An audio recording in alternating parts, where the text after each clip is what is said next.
प्रेम नगरी मत जाओ मुसाफिर, प्रेम नगरी की गहरी नदियाँ, प्रेम नगरी की गहरी नदियाँ, लाखों लोग डूबाना मुसाफिर, प्रेम नगरी मदीना, लाखों लोग डूबाना मुसाफिर, प्रेम नगरी मदीना।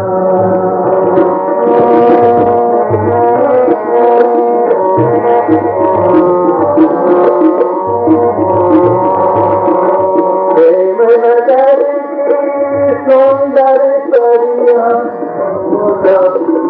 प्रेम नगरी मदीना, सब जग गए फिल्माना, प्रेम नगरी मदीना। ब्रह्मानंद कोई गिरिया पहुँचे, ब्रह्मानंद कोई गिरिया पहुँचे, और पद मेरे प्रेम नगरी मदीना, और पद मेरे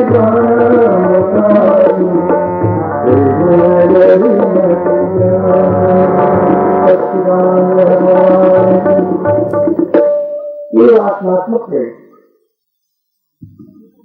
प्रेम इसको कहा जरूर दिया है, बाकी केवल वासना है, और वासना की पूर्ति में जो व्यक्ति जुट जाता है वो हमेशा पतन की ओर ले जाता है। क्यों? वासना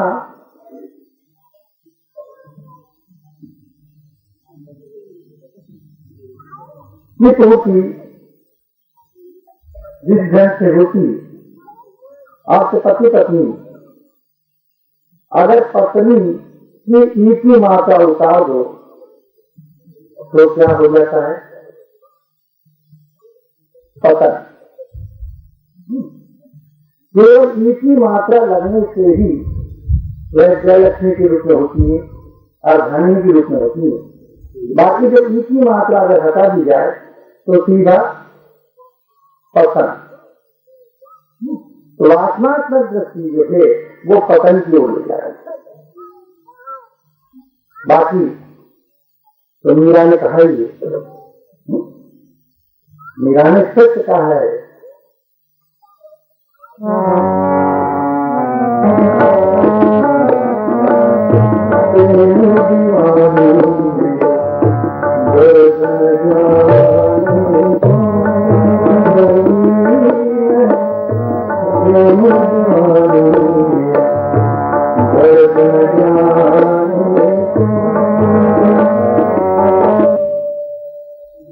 आखिर मीरा ने उसके प्रेम को समझा। मीरा ने एक जगह कहा भी है, इस देह को अपनी मान करके और आत्मा को पति मान करके मीरा ने ये कहा भी है बावली, तो उस पिया को छोड़ करके कहाँ भटकती है? तेरा साधन तेरे घर में ही विराजता है, तो उससे मिल। और भजन बोल रही थी भाई ने, सूरत सुहागना, उसमें भी वही बात आती। और ब्रह्मानंद जी ने भी ये कहा है, बाहर ढूंढन जामत कदमी किया घट गीत विराज रहे। जैसे पति विहीन स्त्री निंदनीय होती है, शोचनीय होती है, वैसे ही जिस आत्मा को कुछ परमात्मा का ज्ञान नहीं मिलता है वह भी निंदनीय है, पूजनीय नहीं, शोचनीय। एक मंदिर में हम मूर्ति लाते हैं, उसमें प्राण प्रतिष्ठा नहीं हो तो यह मूर्ति चाहे 10 लाख की हो, पूजनीय नहीं होती है। इसी तरह से हमारी जो सृष्टि का संचालन करने वाला परमात्मा, जिसने ये शरीर रूपी मूर्ति हमको दी, हमने इसलिए अगर प्राण प्रतिष्ठा को नहीं समझा, इसकी प्राण प्रतिष्ठा को नहीं देखा, इसकी प्राण प्रतिष्ठा में हम नहीं रमे, तो फिर ये भी पूजनीय नहीं, चाहे ऐसी भी। तब महापुरुषों ने कहा है, नाम जपत कुछ भला चुन चुन पड़े विचार, कंचन देह किस काम की जाने जानना। जिसने परमात्मा के गुप्त नाम को, रहस्य को नहीं समझा, उसका शरीर चाहे कंचन रहता है और वो बिल्कुल किसी काम का नहीं है। काम का तो कहा है, सपने हो बजाय के धोखे नहीं सकना। चाहे सपने चाहे धोखे से उस परमात्मा के नाम का अगर ध्यान होता है तो वाक्य पंक्ति पाठी मेरे तन को क्या नाम जपत पुष्टि भरा तृतीय परीक्षा। अब कहां पे तो कुछ ही शरीर जिसके अंदर केवल नाम रहे, तो वैसे देखा जाए आपके इस शरीर में पावन चीज क्या है, पवित्र वस्तु क्या है? क्या ये शरीर पवित्र है? इस शरीर के लिए रामायण में लिखा है, क्षति जल पावक धरण समीरा पंच तत्व अधम धरिया। ये शरीर तो जिसको आप देवताओं का देवता मानते हैं, अन्य देवता, उस देवता की हालत क्या करता है? 8 घंटे का समय क्या करता है? कितना? 8 घंटे पहले आप जोड़ते हैं अन्न देव सूर्य, उसकी स्थिति क्या हो जाती है आपका साथ करने से? उसकी वो तो फिर देखने जैसा नहीं रहता। यानी अन्य देव को हम विस्तार बना देते हैं। तो ये कितना ऊंचा शरीर है? शरीर से गाय का भी जो विस्तार खाती है अमृत देती, इसलिए हम उसको माँ कहते हैं।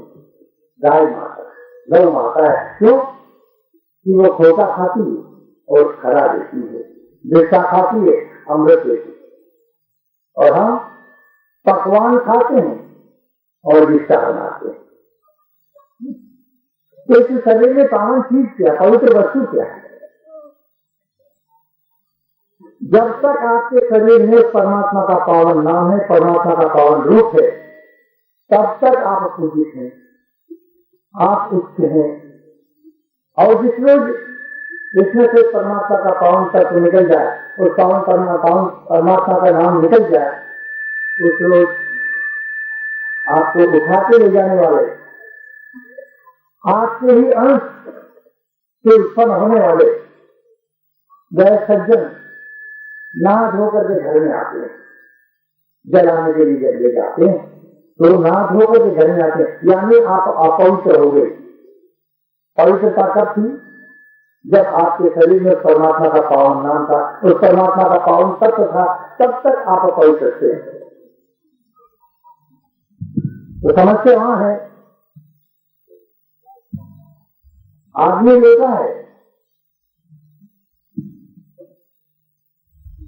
पावन तत्व निकल जाने के बाद उस आदमी को हटाते ही वहां लीपना चालू हो जाते हैं।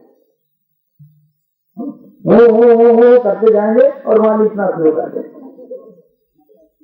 क्योंकि वो जगह अपवित्र होगी। इतना ऊंचा शरीर जिसको पाकर के हम गर्व करते हैं, अहंकार करते हैं कि हमारी जैसा तो कोई है ही नहीं। जबकि कहा है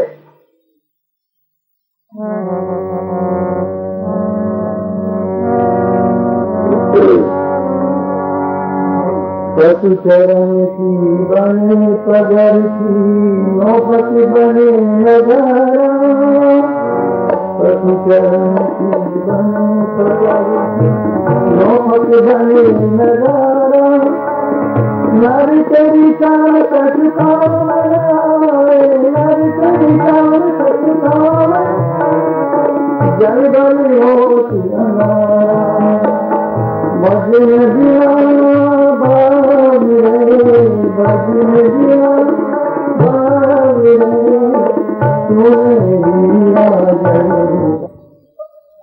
पशु का जन्म होता है, एक पशु का शरीर होता है, उसकी हर चीज सामने आती,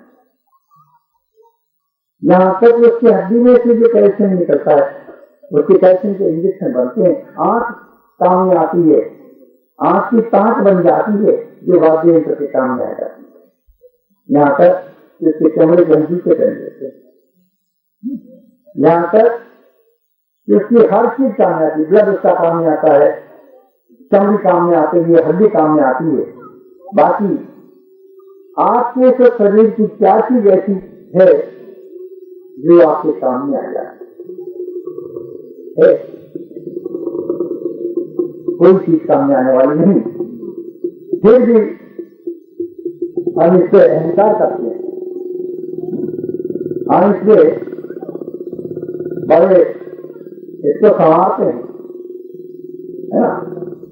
अच्छा साबुन लगाएंगे, अच्छे नहाएंगे, धोएंगे, कपड़े प्रेस के पहनेंगे, है ना, और बनती कोशिश कंगी वंगी करेंगे। भले 2 घंटे बाद पसीना हो जाए और वो पसीना बात में लग जाए तो रखते हैं, बाकी 2 घंटे के लिए हम इसको अच्छा सजाएंगे। तो कहने का मतलब है आपके शरीर में जो आपके काम में आने वाली चीज है तब तक ही आप पवित्र हैं, और वो है पावन तत्व। पावन तत्व आपके अंदर है, इससे पवित्र है। और पावन तत्व अगर नहीं है तो फिर ये राम नाम सत्य के अलावा दूसरी बात नहीं। फिर वो कितना पवित्र हो जाता है ये आप खुद भी जानते ही हैं। तो बात वहां है कि हम जीते जी इस पावन तत्व का आनंद ले लें, इस पावन तत्व को पहचान ले और इस जीवन को पावन बना ले, तब तो है आनंद। नहीं तो वो एक किस्सा याद आ गया, एक ठग था, कहीं से घोड़ा खरीद के लिया, ठगों के गांव में पहुंच गया घोड़ा बेचने के लिए। किसी ने पूछा कितने का है, उसने कहा 500 रुपये। उसने कहा 500 तो नहीं, कम कीमत है। तो कितना दोगे? बोले नहीं, ज्यादा कीमत। एक आया, भाई कितने का घोड़ा? बोले 500 का। बोले 1000 दे, पर शर्त है हम बैठ के देखें। वो दूसरा ठग आया, उसने 1000 रुपये में हाँ कर ली, उस घोड़े पे बैठ के और उसको देखना चाहा, 9 हो गया। अब उस दूसरे ठग का जिसका घोड़ा था उसका मुंह उतर गया। लोगों ने पूछा कितने ने दिया? कि कुछ ने, जिसने ने दिया उसने नहीं दिया। तो अर्थ कहने का कि ये शरीर जैसे हमको प्राप्त हुआ है, एक हिसाब से तो फ्री प्राप्त हुआ है, और हम इसको फ्री में खर्च कर जाएंगे, जैसा लिया वैसा दिया, उसमें तो आनंद भी नहीं आया। बात आ जाती वहां कि हम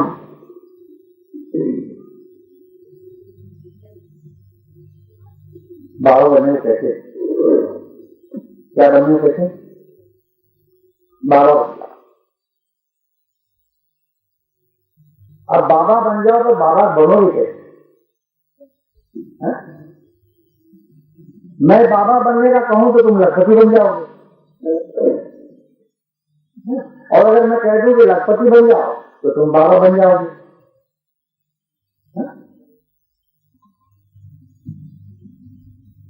संत की वाणी अटपटी, झटपट रखे न कोई, ये कोई झटपट रखे जो काय का हो।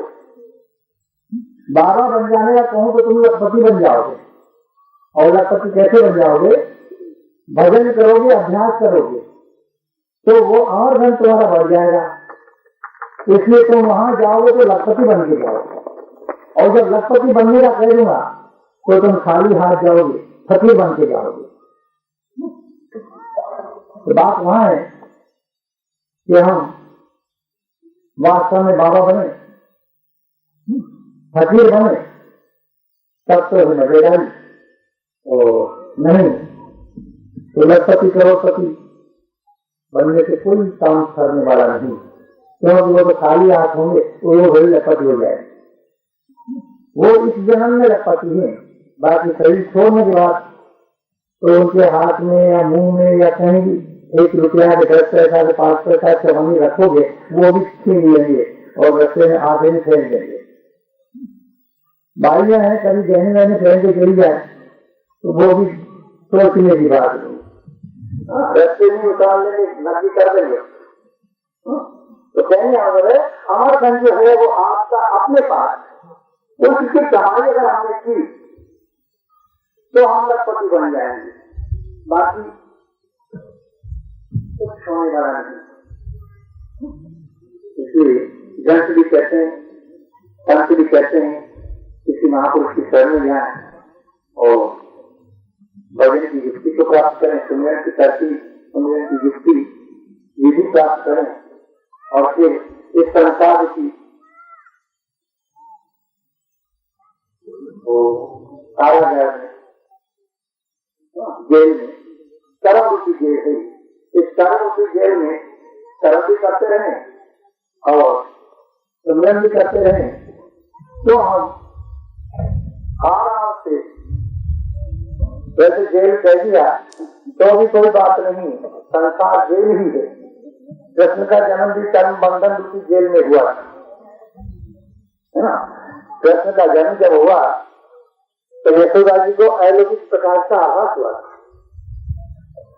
उस प्रकाश की प्राप्ति से श्री यशोदा जी के कृष्ण का अवतरण मानते हैं और जब उस प्रकाश की प्राप्ति यशोदा जी को हुई तो कर्म बंधन रूपी जेल के ताले टूट गए और अहंकार रूपी तंत्र का बध हुआ और जो पहलेदार काम क्रोध लोग में अहंकार से ये सब खो गए, यानी वासुदेव अने ये सब मुक्त हो गए। ऐसे ही हम भी जेल में हैं, जेल में रहें पर मुलजिम बन के नहीं रहें। मुलजिम बन के रहेंगे तो डंडे खाएंगे और जेलर बन के रहे तो तनख्वाह भी मिलेगी और जेल में मुक्त भी रहेंगे। इसलिए जेलर बन के रहना सीखिए, मुलजिम बन के रहें। आगे एक विषय है कि हम चाहते तो हैं भजन करना पर मन नहीं लगता है, मन नहीं लगता है, बस यही एक मोटा कारण है। तो मैं आपको एक बात सोचूं कि मन लगता नहीं तो साधना और कायेगी, मन को लगाने की ही तो साधना है। अब आप साधना करें नहीं और मन आपका लगे नहीं तो ये साधना कौन सी? सीधा सीधा बना हुआ तो कोई खिलाएगा नहीं, उसकी तो साधना करनी पड़ेगी। और साधना करने के लिए एक बात पहले ही बताया हुआ था, किसी व्यक्ति ने भूत की प्राप्ति कर ली थी और वह भूत को प्राप्त करने वाले को 1 सेकंड फ्री नहीं छोड़ता।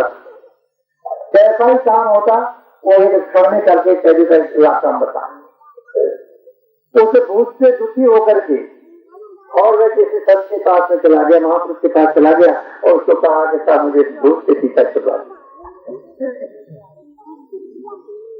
संत ने कहा भाई बात तो एक है, पीछा तो छुड़वा दूंगा, तो मेरा और क्या चाहिए? बोले एक बांस लिया, लंबा बांस ला करके उसको घर के सामने गाड़ दे और उस भूत को कहते कि इससे चढ़े जा उतरे जा, चढ़े जा उतरे जा, चढ़े जा उतरे जा, मेरे काम होगा तब मैं तुझे बुला लूं। ऐसा ही हुआ। संत केवल वो बांस ही बताते हैं, इस मन रूपी भूत को उस बांस पे चढ़ाए जाओ उतारे जाओ, चढ़ाए जाओ उतारे जाओ, मुक्त हो जाओ। नहीं, वो मुक्त होने की कहीं गुंजाइश नहीं। मन है ये भूत है, इस मन रूपी भूत को बांस आपके पास है ही, बांस गाड़ दो। वो कहते हैं आप एक लोग वो भजन गाते हो, हम लोग गुरु जी माने सीधी बता दो कौन डंडी, तो सीधी सतनाथ की डंडी, कहीं आगे तेरे जाने की जरूरत नहीं। सीधे नाक की डंडी चले जाओ। हम गा लेते हैं, ये भी गा लेते हैं गुरु जी हमारे पंछी नजर नहीं आए। अब पंछी कौन है? पंछी वो पंछी जो नजर नहीं आता, दूध तो अलग करता है, पानी को अलग करता है, दूध पी लेता है, पानी छोड़ देता। क्या कहते हैं उसको? हंस। हंस नजर नहीं आता, इसलिए 24 अवतार में हंस अवतार भी है। हंस अवतार जब तक हमें नहीं जाना है तब तक वो हमारे लिए अवतार नहीं है, और जब हमारे अंदर हम उसको प्रकट कर लेते हैं तो वो हंस अवतार हो जाता है। कभी सूरदास जी ने कहा है, सूरदास हरि की लीला कारी नहीं करे, काल जात से वही बचे जो हंस को ध्यान करे। सूरदास हरि की लीला कारी नहीं करे। और हंस का ध्यान कैसे करो जब नजर नहीं आता? नजर आओ तो ध्यान हो, ध्यान ही नहीं, नजर ही नहीं आ तो ध्यान कैसे होगा? जो चीज देखी जाती है कि उसमें लग जाता है। पर उपदेश जो हमको मिलता है, हम उस हंस को पहचान लेते हैं, हम उस हंस को जान लेते हैं, और जानने के बाद फिर हम उसमें अपने चित्त को जोड़ लेते। तो फिर कैसे हम नजर नहीं आता? पंछी नजर नहीं आया, कैसे नजर नहीं आया? तो नजर तो आता है, और हम अपने चित्त को जोड़े तब, और नहीं तो फिर वो कोई नजर आ रहे न करे। तो मैं इतना ही कहूँ कि जो कुछ भी है बीत पिता है, विकार दिखाई है, आगे की सुधि रही, जितना बीत गया समय उस समय को जाने दो। पर लोग बीते हुए को बताते हैं, जाने नहीं देते। किसी को पूछ लो कितनी उम्र है, तो उम्र है, बाकी कितनी वो कोई नहीं बताएगा। जो बीत रही उसको गिना देगा। तो जो बीती उसको दिखा दो, आगे की सुधि दे। अब आगे की सुधि कौन लेगा, कैसे लेगा? ये सत्संग ही एक ऐसा माध्यम है जिसके द्वारा हम आगे की सुधि, आगे की विषय, भविष्य का विषय, ये सब कुछ सोच सकते हैं कि हम कहाँ से आए, कहाँ जाएंगे और क्या हमको करना है। जब तक हम इस तीन बातों को नहीं जान लेते हैं तब तक हमारा जीवन नहीं है। सुनिए वो कहा है,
जाप करिए पालक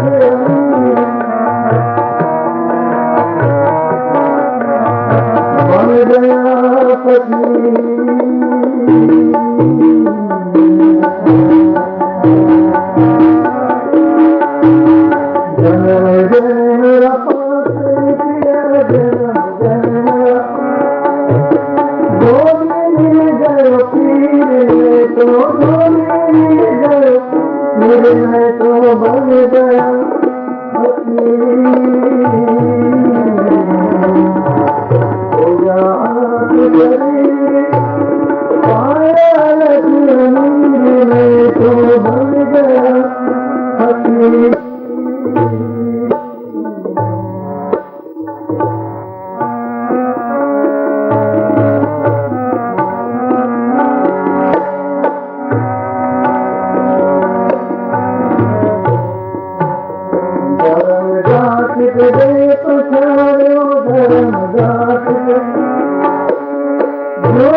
बात है इसलिए एक लाइन और आती है,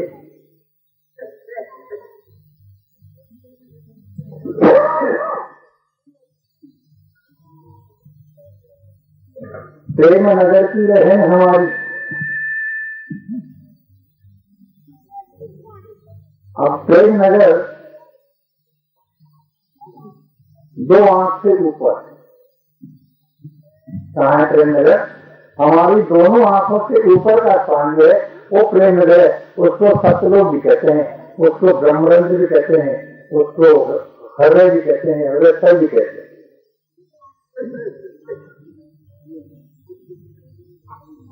तो कहा भी है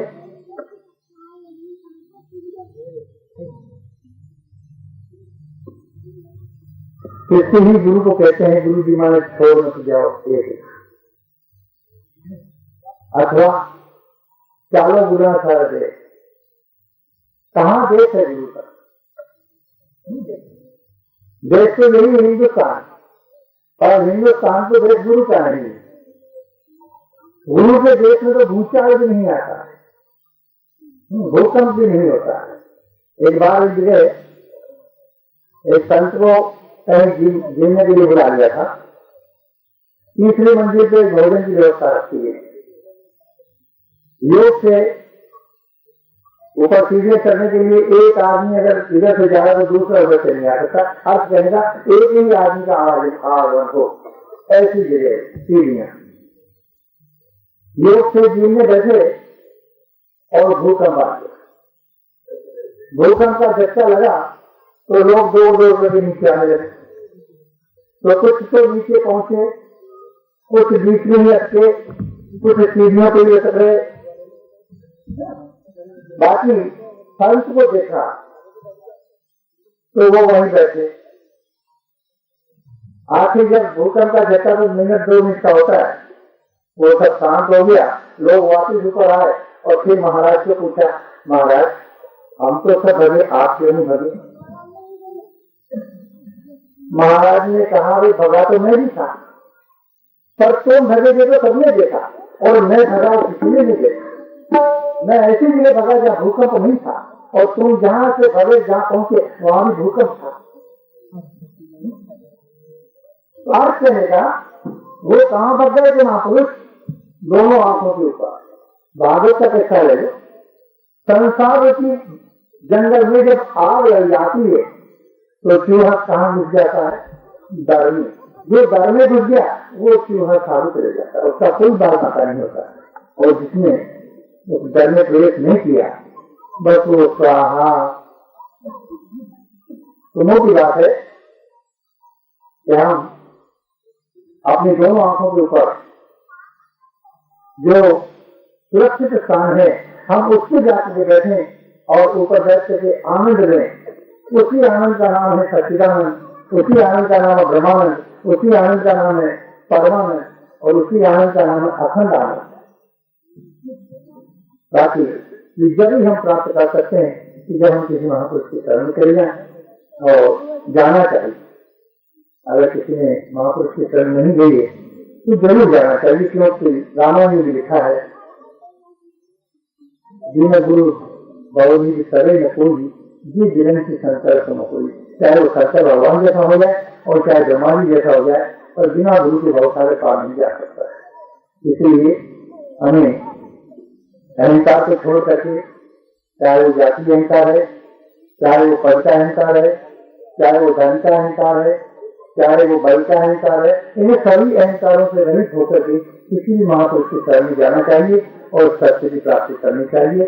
सच्चिदानंद भगवान की में समाज रही मन में तेरो मेरो ज्ञान होएगा सत्संग में पन भुला रही तन में समाज रही मन में तेरो मेरो ज्ञान होएगा सत्संग में रमन भगवाना रमन भगवान तोन के आवाज मगन होई मन में तोन के आवाज मगन होई मन में तन समाज मन में तेरो तेरो न्याय होएगा सत्संग में।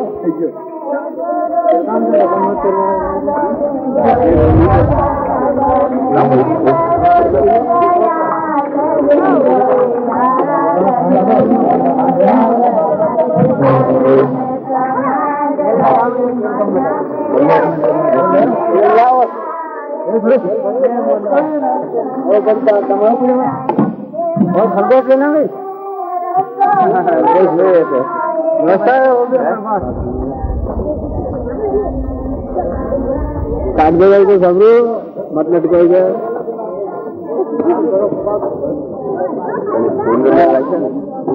बोल ले मेरे क्या आता तुझा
जागो जागो रे दयाल जागो जागो रे दयाल अगर हमारी धर्म बली ज्योति